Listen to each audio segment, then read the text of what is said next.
할렐루야. 아멘. 만왕의 왕이시고 만주의 주님이신 예수님께서 하늘의 영광을 버리시고 이 땅에 잃어버린 자를 구원하시기 위해서 아기로 이렇게 탄생을 하십니다. 베들레헴 여관마다 사람이 꽉 차서 누울 곳이 없어서 마구간에 구유 위에서 탄생하셨던 주 예수 그리스도이십니다. 그런데 이 성탄을 목격하고 축하하고 경배한 사람들이 그렇게 많지 않습니다. 그들 중에 오늘 본문에 나오는 동방박사들이 별을 보고 먼 데서 찾아와서 아기 예수를 만나 경배하고 돌아가는 것이 오늘 마태복음 2장 1절에서 12절까지 나와 있는 내용입니다. 이 말씀이 저와 여러분들에게 레마의 말씀이 되기를 주 예수님의 이름으로 축복합니다. 아멘. 예수님을 만나는 방법이 두 가지가 있습니다.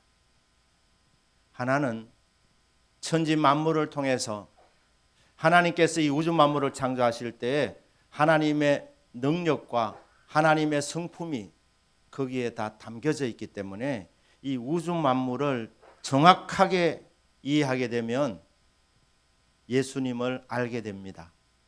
예수님을 찾게 됩니다. 예수님을 만나게 됩니다. 미국의 나사의 그 과학자들 중에 예수님 믿는 사람들이 많다고 합니다. 왜냐하면 이 우주 만물을 제대로 알면 우리 주님께서 말씀으로 창조하셨기 때문에 예수님을 믿을 수밖에 없습니다. 경외할 수밖에 없는 것입니다. 일반 계시를 통해서 우리가 하나님을 만날 수 있다 이 말입니다. 어떤 분은 신앙생활 하게 되는 계기가 어느 날 한밤중에 길을 걸어가다가 어느 교회당에 십자가가 탁 이렇게 보이는 거예요. 눈에 들어온 것입니다. 늘 밤마다 이렇게 십자가가 비추어졌지만 그래서 그 십자가를 보고 그 교회당으로 찾아가면서 신앙생활을 시작하게 되었다. 동방박사들은 별을 보고 연구하는 사람들입니다. 지금 말로 하면 천문학자인데 그 당시는 천문학자기보다는 점성술가들이었습니다. 별을 보고 하늘의 뜻을 이렇게 해석하는 것입니다. 그래서 왕에게 이번에는 전쟁을 안 하는 것이 좋겠습니다. 이번에는 이런 정책을 펴는 것이 좋겠습니다. 그렇게 별을 보고 연구하는 점성술가들입니다. 왕의 자문위원들이기 때문에 권세가 있는 사람들, 잘 사는 사람들입니다. 이 동방의 박사들이 어느 날 밤에 별을 보는데 이상한 별이 나타난 것입니다. 평상시에 그들의 눈에 나타나지 않았던 이 특별한 별, 보는 순간 이 동방의 박사들이 왕이 나셨구나 이렇게 알게 된 것입니다. 그래서 별을 보고 찾아오게 된 겁니다. 별의 인도를 받아서 쭉 저 동방이라 그러면 아마 이 페르시아 지역이 아닐까 이렇게 생각하는데 유브라데 강, 티그리스 강을 건너가지고 정말 그 위험을 무릅쓰고 멀리서 이렇게 찾아왔는데 유대 땅으로 이렇게 들어왔습니다. 유대 땅에 들어오니까 왕으로 나신 분이니까 왕궁에서 난 줄로 알고 헤롯이 분봉학으로 있는 이 예루살렘의 이 왕궁으로 들어와서 질문을 던집니다. 유대인의 왕으로 나시니가 어디 계시뇨? 우리가 별을 보고 그에게 경배하러 왔노라. 이 말을 듣고 헤롯과 예루살렘 거민들이 소동하게 됩니다. 유대 땅에 들어왔기 때문에 유대인의 왕으로 나시니가 어디 계시냐 이렇게 물었던 것입니다. 예수님은 유대인의 왕일 뿐 아니라 온 세상의 임금인 줄로 믿습니다. 헤롯이 서기관들을 부릅니다. 대제사장들과 서기관들, 종교 지도자들입니다. 유대인의 왕이 어디서 탄생할 것인가? 그랬을 때 너무나도 쉽게 답이 나옵니다. 미가서 5장 2절 말씀을 딱 펼치면서 유대인의 왕으로 오시는 분은 베들레헴에서 탄생하게 될 것입니다. 이 말을 듣고 예루살렘 사람들이 소동을 하게 됩니다. 예수님을 만나는 또 다른 길인데 그것은 특별 계시인 하나님의 말씀입니다. 성경이 하나님을 찾고 만날 수 있도록 놀랍게 하나님 우리에게 주신 선물이 바로 성경책입니다. 특별 계시인 말씀을 통해서 우리는 예수님을 만나게 되는 것입니다. 그런데 너무나도 아이러니하게 유대인들은 성경을 맡은 사람들입니다. 특별 계시인, 여러분 일반 계시를 통해서 하나님을 만나는 확률은 그리 높지 않습니다. 이 특별 계신 성경을 통해서 하나님을 만나게 되는데 메시아가 이렇게 탄생하게 될 것이다. 메시아가 탄생한 지역은 베들레헴이다. 쭉 이렇게 말씀들이 나와 있습니다. 이 유대인들이 말씀을 받았는데, 말씀을 맡았는데, 그렇다면 이들이 예수님을 찾고 예수님을 만나 예배하고 경배드리는 것이 마땅한데 없었습니다. 역사의 아이러니입니다. 저와 여러분들은 하나님의 말씀을 받은 사람들입니다. 우리의 주님을 아는 지식이 지적인 수준에 머무르지 않고 가슴으로 주님을 만나게 되고 주님을 경배하는 이런 은혜가 있기를 주 예수님의 이름으로 축복합니다. 아멘. 별을 보고 왔다고 말하지 않습니까? 유대인의 왕으로 나신 이가 어디 계시느냐? 그들이 성경을 잘 알아가지고 바로 미가서 5장 2절이라는 말씀이 딱 나왔는데 그러면 그들이 앞장서서 베들레헴으로 가야 되는 것 아니겠습니까? 특별 계신 말씀을 물론 아직 신약은 없지만 구약 성경에서도 예수님이 나를 가리켜서 기록되었다고 말씀이 되어 있지 않습니까? 우리는 구약 성경을 통해서도 예수님을 만날 수 있습니다. 성경을 받았는데 특별 계신 말씀을 맡은 사람들인데 별을 보고 왔다 그러면 메시아가 이제 오셨구나. 이 땅에 탄생하셨구나. 가야지. 이게 당연한 선택인데 그렇게 하지 않았다는 것입니다. 왜 그렇게 하지 않았습니까? 관심이 없었기 때문입니다. 메시아를 사모하지 않았습니다. 메시아를 기다리지 않았던 것입니다. 서기관들이 자기들이 믿는 것은 아니지만 미가서 5장 2절이 낭독되었을 때 하나님의 말씀이 선포된 것 아닙니까? 유대 베들레헴 땅에서 다윗의 동네에서 구주가 나온다. 다윗의 후손으로 오시는 메시아가 오신다. 이 말씀이 맞아떨어졌으니까 그러면 찾아가야 되는데 예루살렘 거민 중에 아무도 찾아가는 사람이 없었다는 것입니다. 헤롯은 동방 박사들에게 유대인의 왕으로 탄생하신 분 위치를 알게 되면 알려달라. 그러면 가서 경배하겠노라. 거짓말이었습니다. 왜냐하면 경쟁자로 생각했기 때문에 세상 권력이 너무 좋았기 때문에 예수님 만나게 되면 이 권력을 잃을 것 같아서 차라리 이 유대인의 왕을 죽여버리자 이런 생각을 하게 되고 그 생각을 감추고 알려주십시오. 그러면 가서 경배하겠습니다. 이런 말을 했습니다. 자, 이 왕궁을 나와가지고 이 박사들이 아무도 안내하는 사람이 없으니, 성경을 잘 안다는 그 사람들 중에 같이 가는 사람이 없으니 어떤 일이 일어나게 됩니까?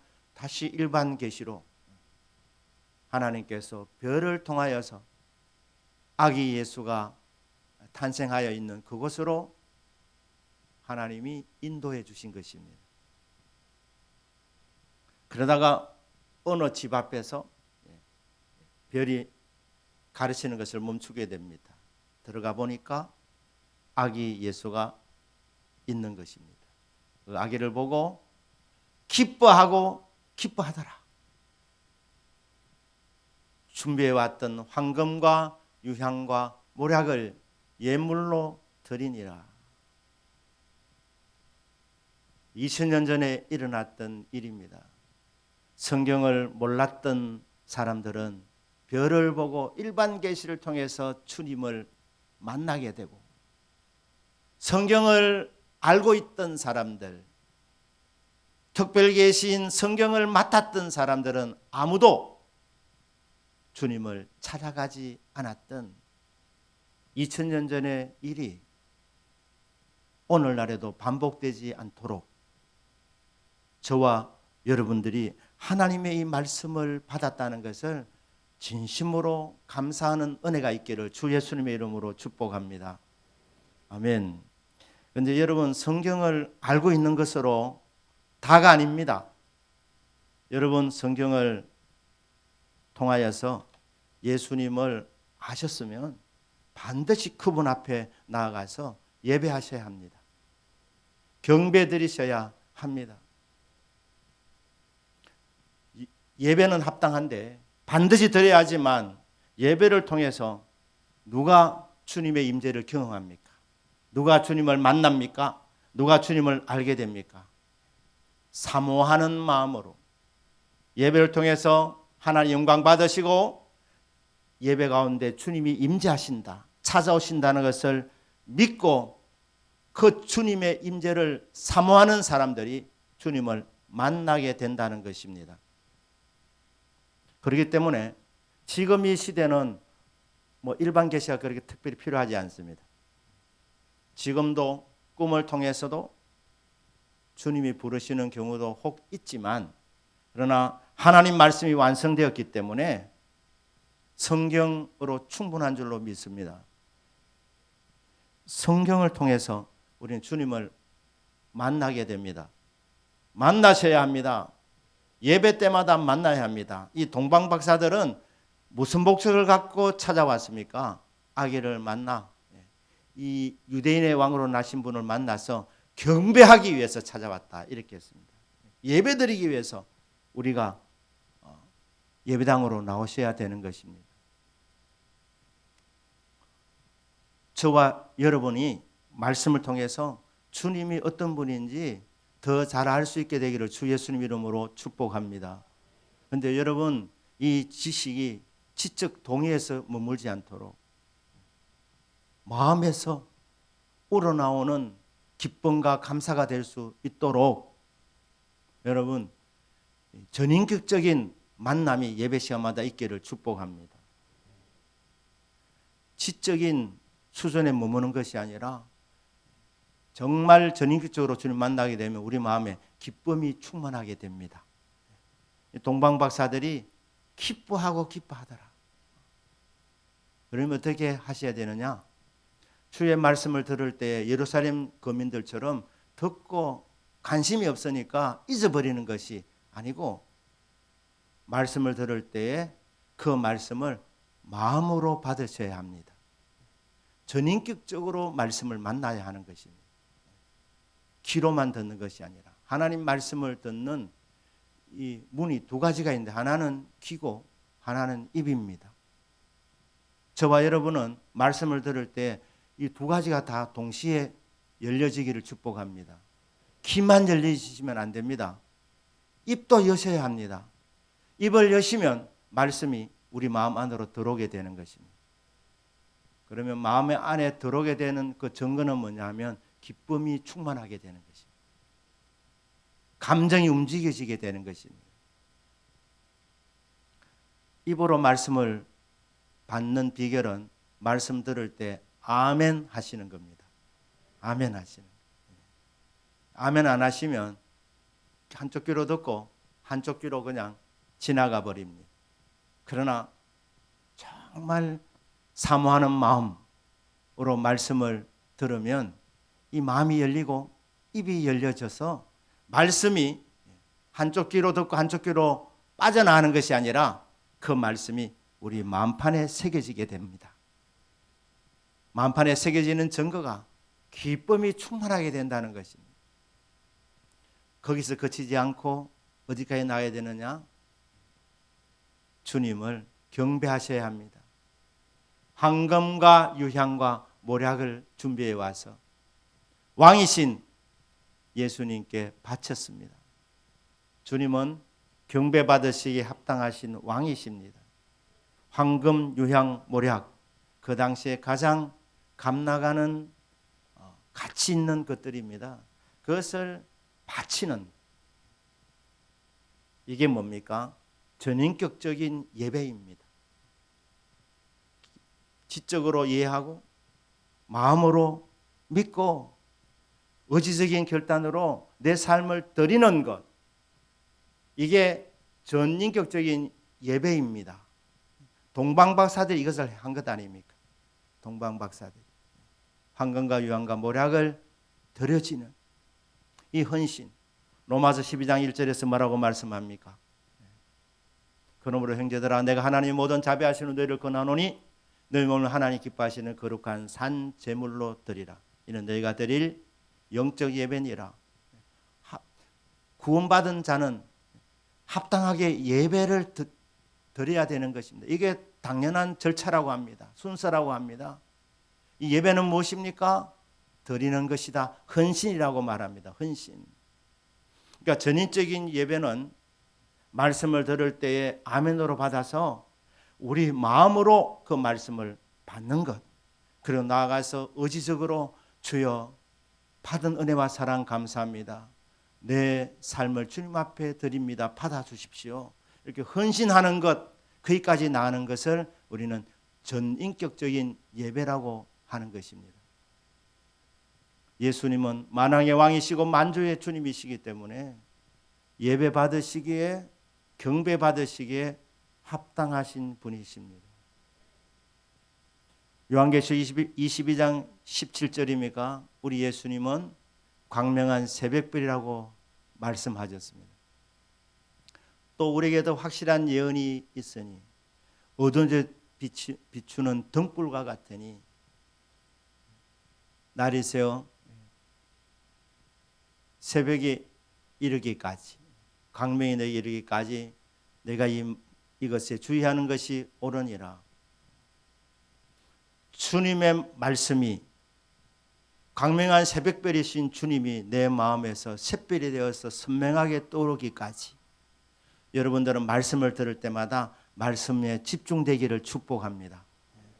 그냥 흘려버리는 것이 아니라 말씀에 집중하면 광명한 새벽별이신 주님께서 우리 마음 가운데서 환하게 빛을 비추게 되는 것입니다.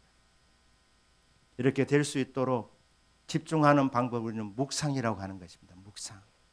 말씀을 들을 때에 집중해서 아멘으로 받고 그 말씀이 정말 그러한가 하여서 말씀을 묵상하게 될 때 그 말씀이 우리 속에서 빛을 발하게 됩니다. 마음에서 샛별이 떠오르게 되는 것입니다. 예배드리는 시간에 말씀을 들을 때마다 말씀에 집중하셔서 은혜 받으시고 샛별이 우리 마음속에서 떠오르게 되는 복이 있기를 주 예수님 이름으로 축복합니다. 이 은혜를 받고 나아가서 의지적으로 주여 저는 주님의 것입니다. 내 삶을 받아 주옵소서.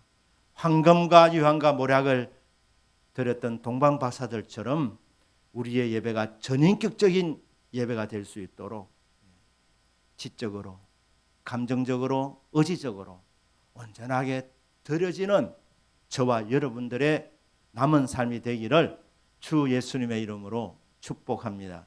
아멘. 기도하겠습니다.